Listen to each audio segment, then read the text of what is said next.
Hello everyone. Welcome to the seventh online lecture of CS531 Memory Systems and Architecture. This is the last lecture on DRAM refresh. I hope now you have the basic idea about how refresh is performed in DRAM memories. Please make sure that you have understood the concept of one, the basics of DRAM, the basics of DRAM that I have covered in class that is rank, channels, bank, chip, and the DRAM cells and all these things. Two, commands and timing constraints of DRAM. These also all these things are also discussed in class. Different types of command, different types of constraint. These are very important, and you must know all these things. Refresh operation of entire DRAM memory. You must know how the refresh is performed in a particular bank on a particular row, and also on the entire main memory. An entire main memory has multiple ranks, multiple channels. So how how the memory controllers control the refresh operation in all the in the entire main memory, you must know all these things. Next, you should know the different types of refresh technique that performed in DRAM. One of this technique is called auto refresh.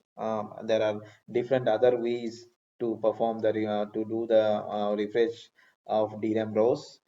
Whatever paper I have discussed in class, if you follow this paper properly, if you read this paper properly, you will find all these techniques. Uh, Please try to understand all these techniques. This is important for you.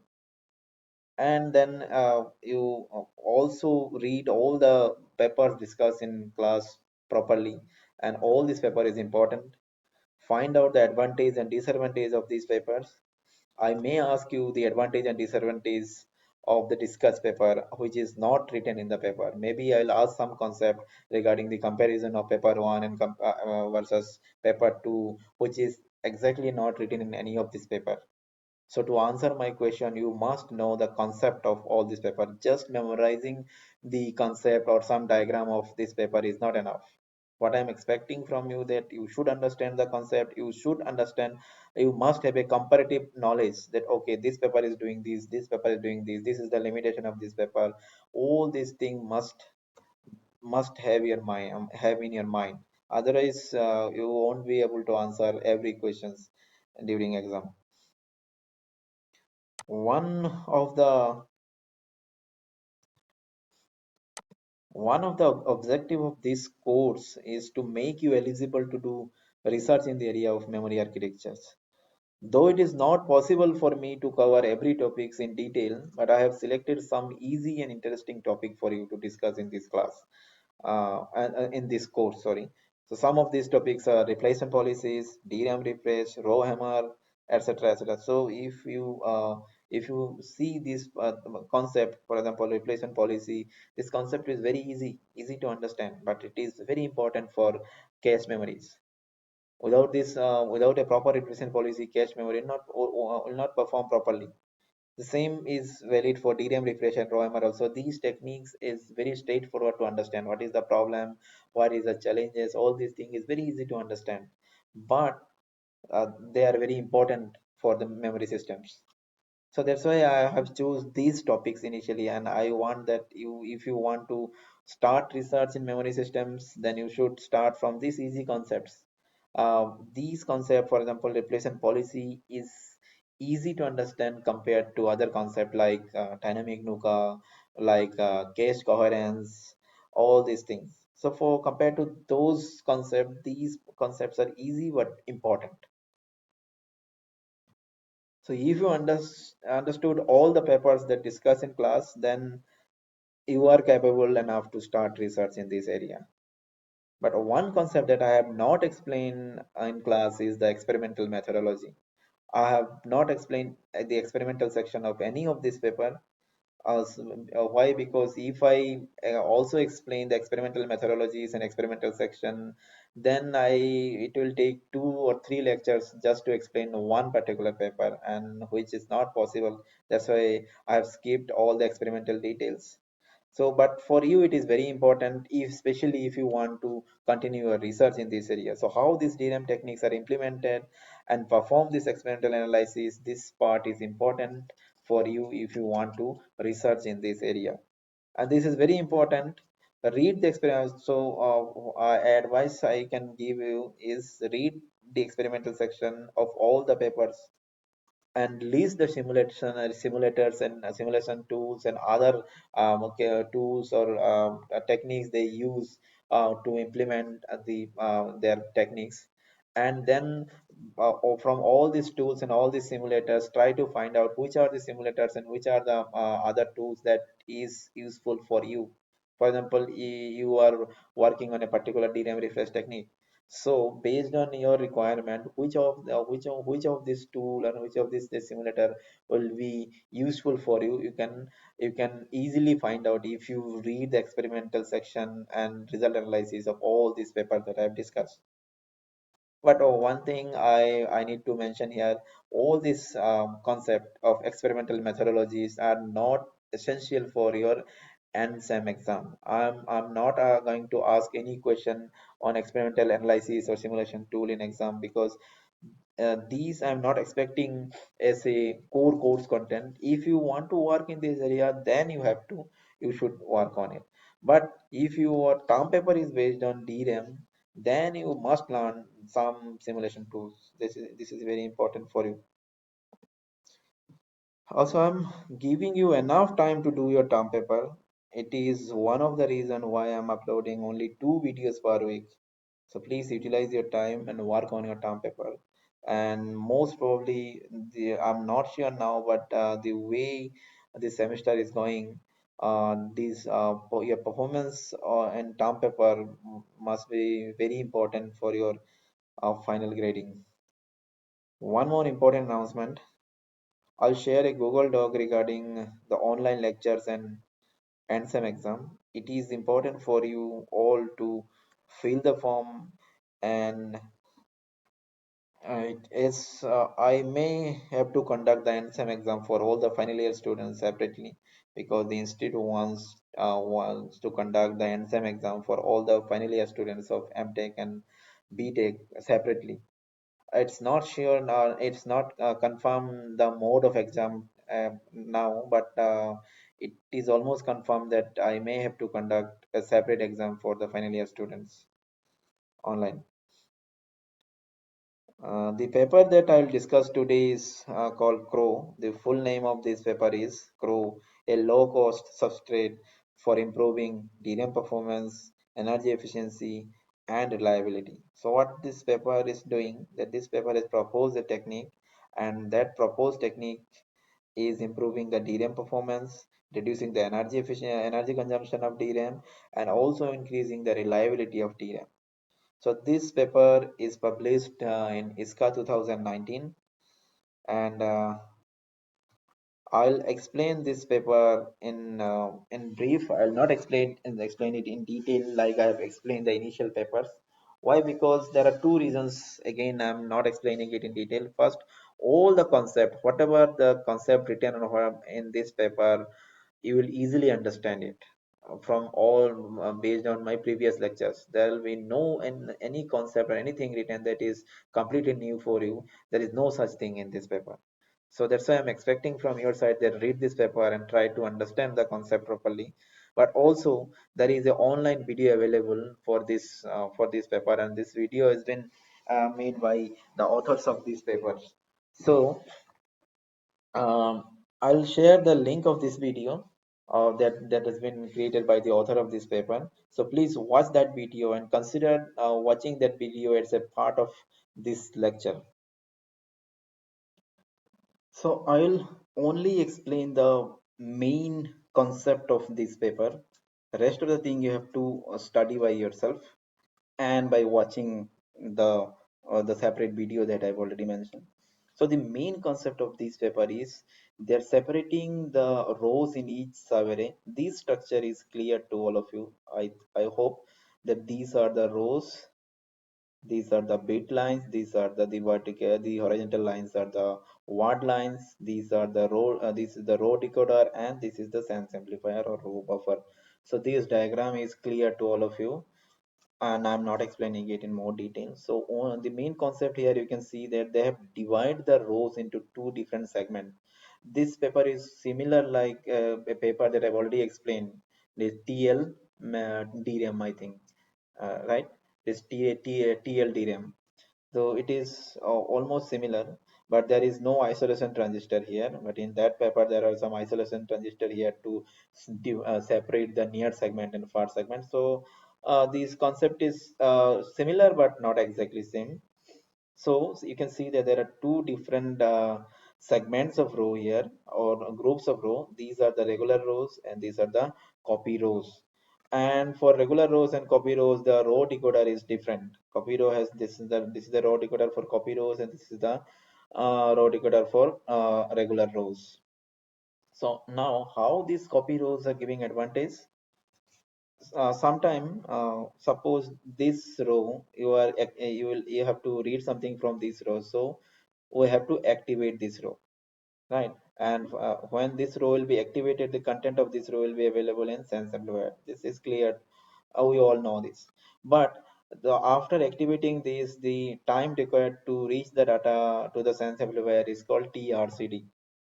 So what these they tried here, they tried to reduce the TRCD time. How? They said that suppose the same row, if this row, the same row is also copied here. Suppose this row is a copy of this first row. Assume this is the first row and this row, this is the first copy row. First copy row is a copy of the first regular row. In this particular case, if you activate both the rows simultaneously, then what will happen? When we activate only one row, if we activate this row and we expect that it will take TRCD time to reach the data here, why it is taking TRCD time? This time is taking because the charge stored in each cell of this row are very tiny. That I also have explained in class. So that tiny charge, when we will activate this word line, that tiny charge will be available through the bit line. So first of all, these tiny charges must drive the bit line capacitor. So these tiny charges is not enough initially, so it will take some time to pass through the bit line and reach to the sense amplifier, because this is a very small charge, tiny charge.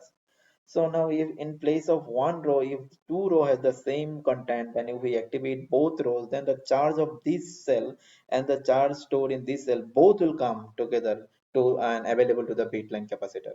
In that case, the TRCD time will be reduced, because when the sense amplifier can sense this charge either as stable state 1 or stable state 0 quickly, compared to the scenario when only one row is activated. So in this way, the copy row can reduce the TRCD time, and hence it can improve the performance. So if you remember the title, in that title they said that they have proposed a technique which is improving the DRAM performance as well as reducing the energy, and they also increasing the reliability. So energy reliability I'll discuss later. Initially I'm only explaining the performance part. So now the next question you will ask, that how it is possible to copy. So the copy is not very tough, and whatever concept you know, based on this concept, the copy can be performed. How? Suppose this row, the row number one of regular row, or I'll say this is top row. This is top row. So I want to copy the top row in this row, in the first copy row. So how will copy it? So to copy it, first activate the top row. Obviously the sense amplifier at the beginning, sense amplifier must be in pre-charge state. So now the first activate the top row. Yes, activate this row. If we activate this row, what will happen? This data will be available through these bit lines, and now it will be available in sense amplifier. And if you remember the concept, then once you activate these and data is available in sense amplifier, this charge here will be restored, right? This is the behavior of DRAM. This data will be restored, and automatically after some time this will be restored again. So before restoring, after this data is available in sense amplifier, and these states are converted stable in either stable state 0 or stable state 1, at this time you activate this row. Activating this row means all the switches of transistor are on now. That means whatever you will pass through the bit line, whatever will pass through this line will also reach to this capacitors. So now you have first you activated this row and contents are in sense amplifier, and when during the right restoration process, during the sorry, not right, read restoration process, you activate this row. So now this, if this state is in stable state 1, so during the restoration process it will when it will restore the capacitor of this cell, it will also restore the capacitor of this cell. So in this way you can easily copy this content of this top row in the first copy row. So there is nothing new. All the concept they use to copy one regular row into a copy row is known to you. So now you can see that the number of copy row is less compared to the regular rows. So there must be a replacement policy. There must be a mechanism to handle that, how to copy, when to copy, and how to remove a copy from copy rows. All these things must be maintained. So read this paper, you will easily understand. And the concept is a concept of cache here. So the main concept here, the first part, as I said, how they are improving performance, they are reducing that RCD time. They're reducing the RCD time because if there is a row, a copy of this row is exist here, then if we activate both row, copying a row is separate. And now copying is done. After copying is done, assume that if we want to activate this row and assume that a copy of this row is already available here. In this case, if we activate both rows simultaneously, this row and this row, if we activate these two rows simultaneously, then the TRCD time will be reduced as the content will be quickly available to sense amplifier. So this is the first part. The second part, they are saying that the same concept can reduce the energy consumption of read restoration. How they are saying, because what happened in the read restoration, when we activate this row, the content will be available in sense amplifier, but doing this, these cells here are discharged, right? And after some time they are automatically restored, but that restoration needs some time, and this is called read restoration time. And TRCD plus the restoration is called T rest time. That also explained in class. So what they said, when the content of this row is a copy of this row is available here, at that time when you activate both row at a time, then in this case during the restoration time the bit line has enough charge already available, so it will take less time to restore the rows. So, frankly speaking, I'm not very convinced that this paper is reducing energy. But what I'm expecting from you, that read this paper and try to understand that how this paper is reducing energy, because it is understandable that it can reduce the read restoration energy. This is fine, but if a row is copied here, then the dynamic energy consumption of a row is double, because we are reading or accessing a row and a copy of this row simultaneously, so the dynamic energy consumption is double. This is my understanding. So read this paper and try to find out how this is improving energy. But it is improving performance, it's very clear that it is reducing the TRCD time. So the same concept, they said that you can use two different ways. First, they say that how you can use this concept. You can use this as a cache. You can use this copy rows as a cache of these regular rows. And when to copy a row, as I said, there are regular rows are much more compared to copy rows. And in this paper, in experimental section, they use only 8 copy rows for each sub-arrays.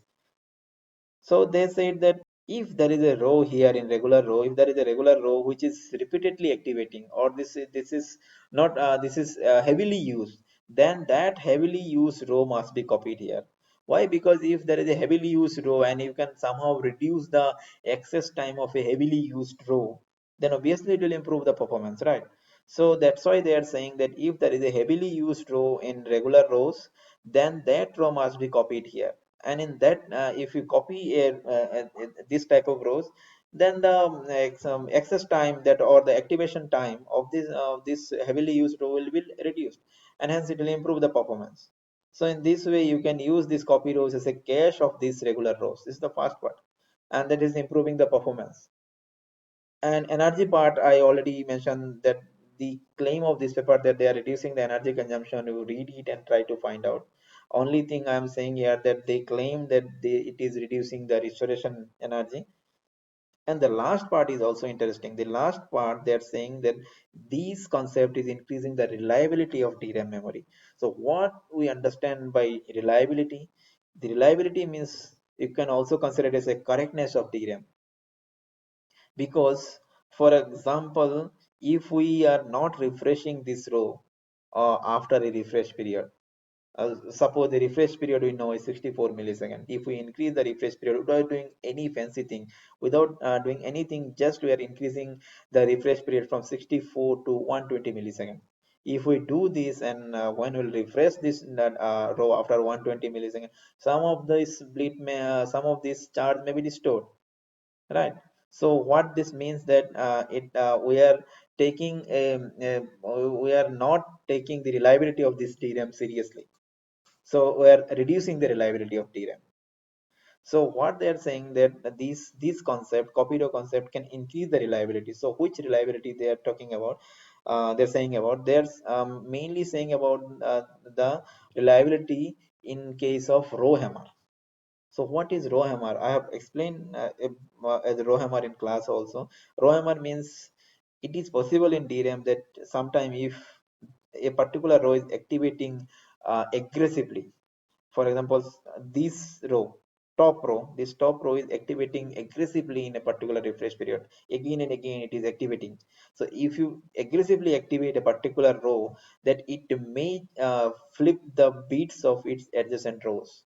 So it will be better, instead of top row, if I take example of this row, that suppose this row is activating aggressively, and if this row is activating aggressively, then this aggressive activation of this particular row may affect some other rows, and may some bits of these adjacent row may flip. So this row where this aggressive activation is going on, this row is normally called as aggressor row, and the rows where the bit may flip, that rows are called victim row. For so if we consider this as aggressive row, then we can consider the top row and this bottom row as a victim row for this aggressor row. So this is the aggressor row, and these two are the victim rows of this aggressor row. So these technique, what they're saying, that if somehow they can find out that okay, this particular row is aggressively activating, so what they propose that in that particular case, these two victim rows can be copied here. So if we copy these two victim row here, then when aggressive activation of this row can flip these two rows, but a correct copy of this row is available here in this copy rows. So in this way, they are increasing the reliability. The row hammer problem actually decreases the reliability of DRAM because of these bit flip issues, and somehow we must have to handle this. And so that's why they say that this copy row concept can handle this row hammer attack. I think that there are some improvement possible here, because if you see this, uh, suppose there is only two copy rows here, so only two victim rows at a time you can copy it here. If there are three, suppose there is more number of regular rows here, and three rows are aggressively activating in a particular refresh period. So if there are three aggressor rows, then there may be six victim rows possible. So all these six victim rows is not possible to copy here. So, and since this is working as a cache, so when you copy one row, you have to write back or move another row back to this regular row segment. So all this thing may be questionable, that how you will handle all this is challenging. So this is a way, this is an interesting way to handle row hammer, but I think that there is a scope of improvement here. So read this paper properly and watch that video that I have mentioned. I'll share the link of that video in my in Google Classroom. Read this video, and then only you can consider the end of this today's lecture. Okay, thank you. Take care.